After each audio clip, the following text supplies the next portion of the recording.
High, আপনাদের যে বরবটি গাছটা দেখিয়েছিলাম, যে গাছটিকে আমি জামা প্যান্ট মেলার তারের সাথে আরেকটা তার দিয়ে বেঁধে দিয়েছিলাম যাতে ওরা লম্বালম্বিভাবে উঠতে পারে এবং ঠিকঠাক নিজেদেরকে বিস্তার করতে পারে। দেখুন সেই গাছটিতে আজ কতগুলো বরবটি ধরেছে।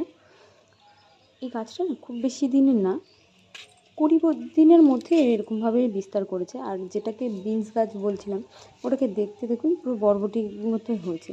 জানি না এটা বিনস না বরবটি, আপনারা একটু জানাবেন। আর আরেকটা যে গাছ ছিল বরবটি গাছ, সেটাতে দেখুন প্রচুর ব্রাঞ্চ বেরিয়েছে, কিন্তু সেভাবে কোনো ফুল হয়নি। এই যে একখানা ফুল দেখা যাচ্ছে, জানি না এটা হবে কি না। আর দেখুন বেশ ছোটো ছোটো কিছুটা কুঁড়িও হয়েছে, আর ব্রাঞ্চ খুব হচ্ছে।